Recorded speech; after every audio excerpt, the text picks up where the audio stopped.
participantes que aún quedamos en la sala. Les quito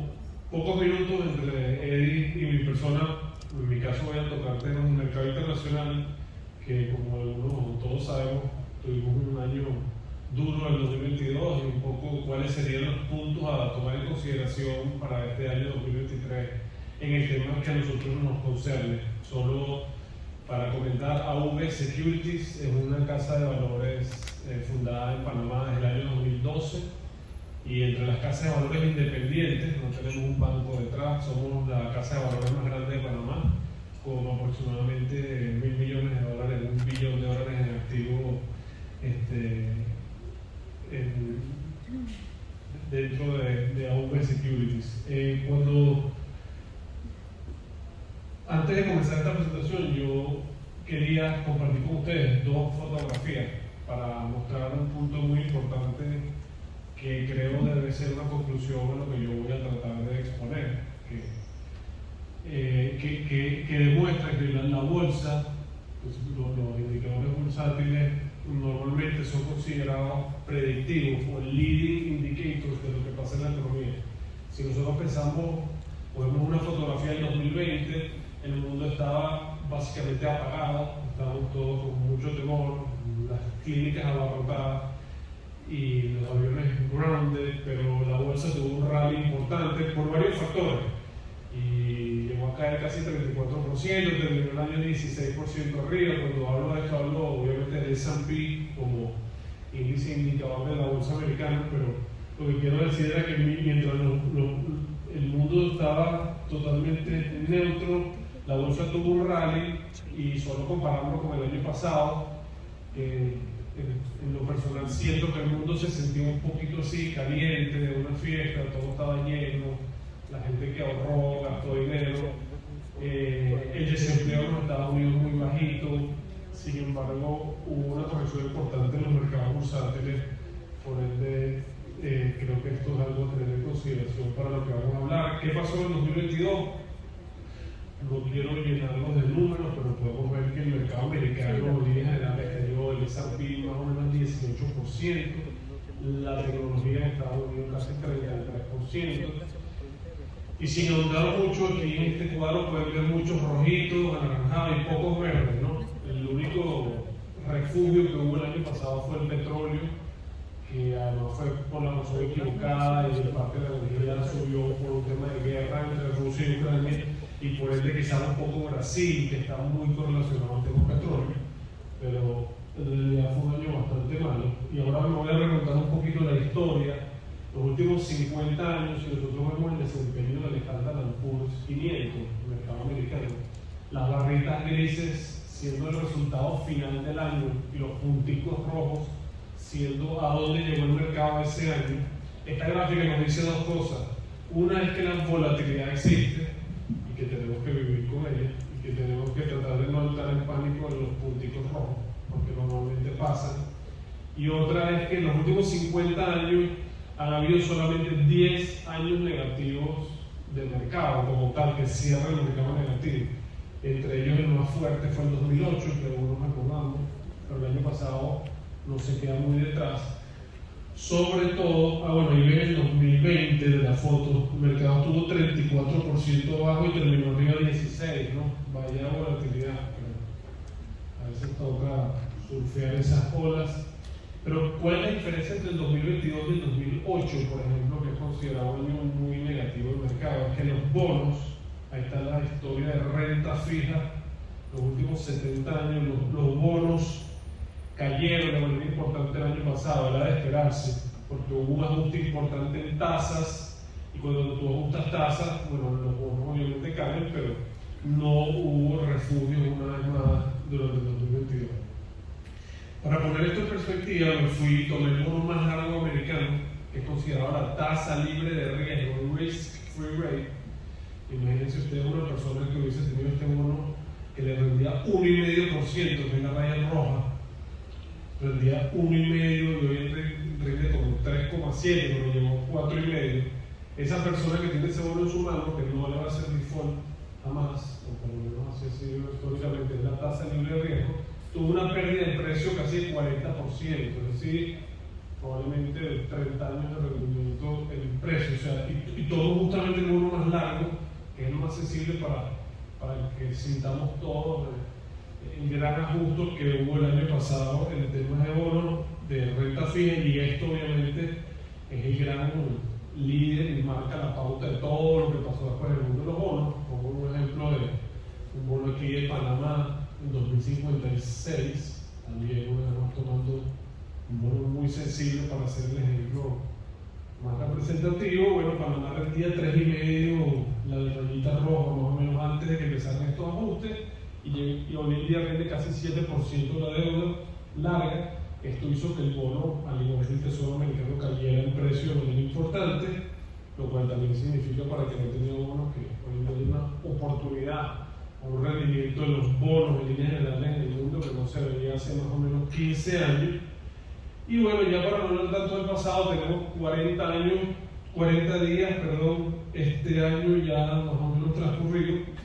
y pareciera que, bueno, salió el sol, los mercados del año empezaron bastante bien.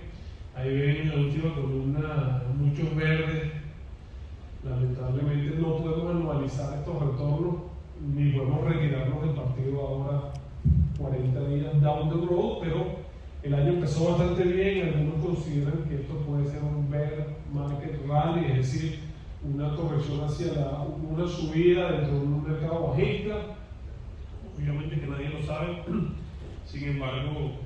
el año empezó bastante positivo, y para culminar mi presentación quería comentar hacia el 2023 cuáles son los puntos importantes a tener en consideración, por lo menos en lo que a nosotros respecta, que maneja portafolio de inversiones tradicional. Algunos de los puntos son, y casi todo se basa cuando somos US-centric y pensamos en dólares, y nuestra clientela ahorra en dólares y tiene dólares, es lo que haga el Fed, más que el Banco Central Europeo, que siempre hace lo mismo pero con algún retraso. El Fed ha estado subiendo tasas agresivamente, y esperamos que pueda haber una subida más de 1/4 de punto en marzo o en mayo de este año, que ponga la tasa alrededor del 5%.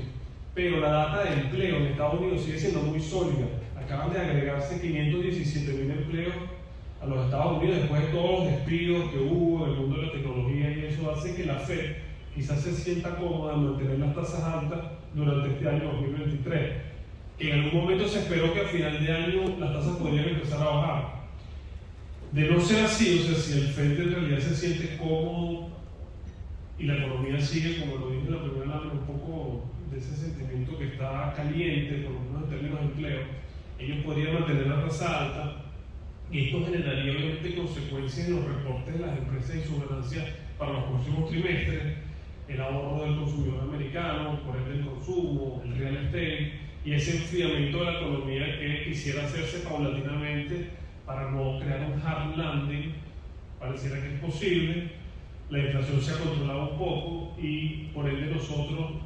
a lo que respecta a las carteras que manejamos, estamos bastante cautelosos o defensivos en este momento, y vamos a esperar a ver señales más claras de que el Fed empiece a bajar tasas para volver a entrar al mercado. Por cierto, que la bajada de tasas por parte del Fed o cualquier gobierno es algo políticamente atractivo, ¿no? Bajan las tasas, pagan menos porque está bastante endeudado, tiene más dinero para gastar. Hay todos los incentivos para hacerlo, pero esos cartuchos que la Reserva Federal acumuló subiendo tasas quedarán quizás para el 2024 a nuestra visión. Otro tema importante es los reportes de las empresas. Hasta ahora, lo que ha sido el cuarto trimestre de 2022, han reportado un poco mejor de lo esperado. Sin embargo, estamos como por la mitad de los reportes de ese trimestre. China abrió su economía después de las políticas muy estrictas en tema de COVID. Sin embargo, las relaciones entre China, y bueno, ya no está el embajador, pero yo sí igual iba a comentarte que las relaciones entre China y Estados Unidos en este momento son incómodas, por no llamarlo de otra manera, y esto hace que nosotros veamos un mundo más regionalizado y menos globalizado, donde quizás Brasil, México, Turquía sean países que se puedan beneficiar de este tema, mientras que China se ocupa más de su inmensa economía interna, pero ahí hay un tema que obviamente no agrega valor para el mundo, ¿no? Las relaciones entre China y Estados Unidos. Por último, Rusia y Ucrania, no puedo no mencionar, no hay una guerra, eso ha generado con ciertas consecuencias, como una de ellas más evidente el tema de la energía, gas natural, algunos commodities que han subido el precio. ¿Qué se puede esperar aquí? No se sabe, pero sí podría haber un cisne negro que no lo tomamos en cuenta en nuestros modelos y que es que obviamente Putin se le ocurra usar un arma que no debería o cualquier cosa que creo que nadie podría meter en sus modelos, pero solamente les comento por ser una onda positiva. Fíjense las diferencias tan grandes que hay entre los periodos recesivos, que son chiquiticos, rojos, y duran en promedio los últimos 80 años 11 meses, y los periodos expansivos, que son estas superolas moradas, nototas, que normalmente en la historia siciliana han sido mucho más largos e importantes. Y bueno, ese es el averaje de las recesiones en los últimos 80 años, ha sido de 11 meses. Así ha sido el crecimiento del Producto Interno Bruto de Estados Unidos durante esos periodos. Sin embargo, los periodos de expansión han sido bastante más largos, pronunciados, y esperemos que se siga haciendo. Ahora, con esto dejo a Eddie para que Eddie Silvera nos comente un poco sobre el mercado interno ya de Panamá para ahora del 2023. Muchas gracias.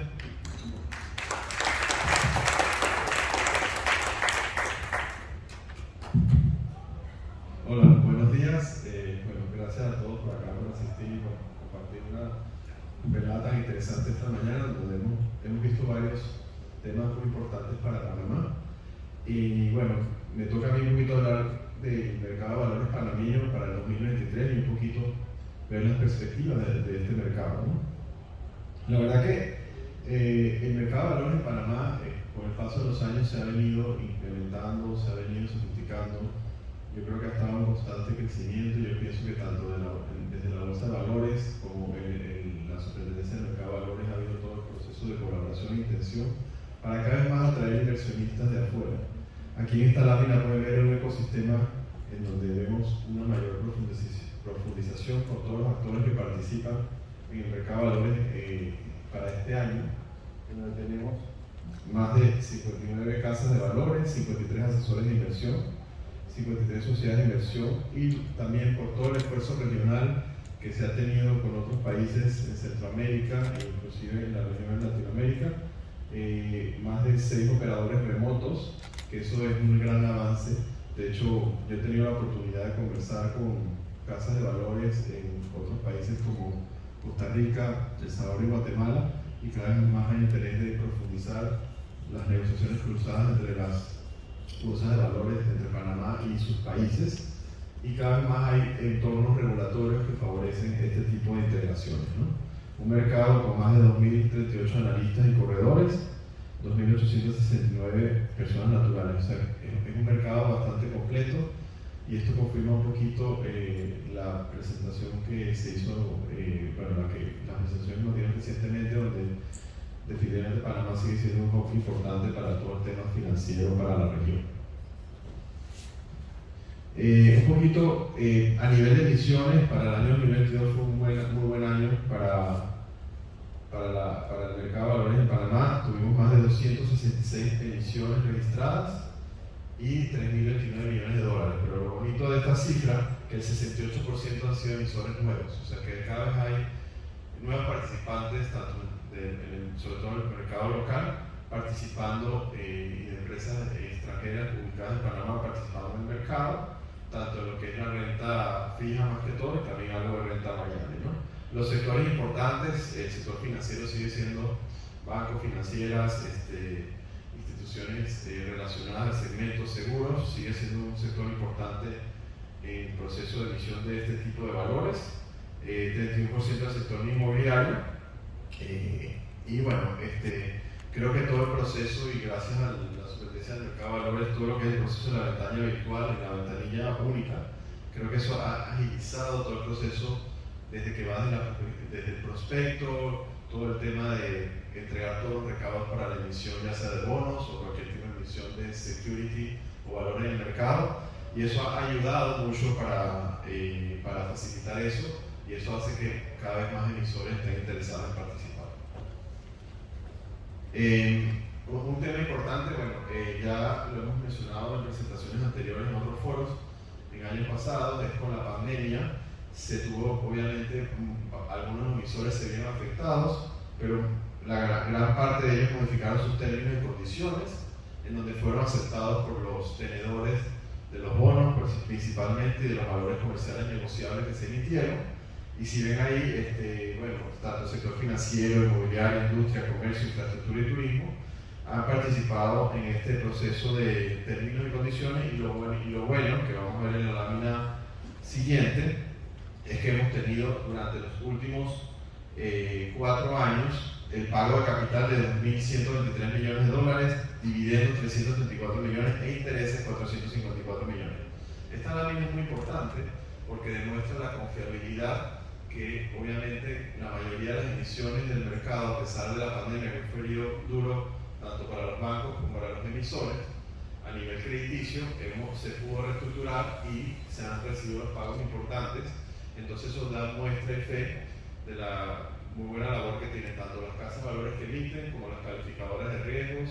como la bolsa, como la superintendencia, o sea que es una señal muy positiva del mercado panameño que le da cada vez mayor confianza tanto a participantes locales como internacionales de hacer sus emisiones acá. También para los operadores remotos han tenido muy buenas experiencias de las emisiones que se han sido con el repago de las mismas, tanto en capital como dividendos e intereses, como se muestran en esta lámina. Otro tema importante, aquí tenemos unas emisiones locales con acciones registradas, 266 emisores, la mayoría en acciones comunes, algo de acciones preferidas y cuotas de participación. Ok, a nivel de, si ven un poquito el volumen, sí en el año 2000, del año pasado 2022 se ve un mayor decrecimiento, ¿no? Esto se debe principalmente, obviamente, un poquito de lo que estaba explicando Antonio en su presentación con las subidas de tasas en el mercado y la volatilidad en los mercados de renta variable, y obviamente eso afecta a Panamá. Pero si ustedes de esta estadística quitan el sector público y los emisores internacionales, los emisores locales crecieron un 2% a nivel corporativo, que es una cifra positiva. ¿Cuáles han sido las emisiones más relevantes para el 2022? Bueno, así como me comentó Luciano en su presentación, Mercantil emitió bonos por 38.5 millones a 5 años a una tasa del 6%.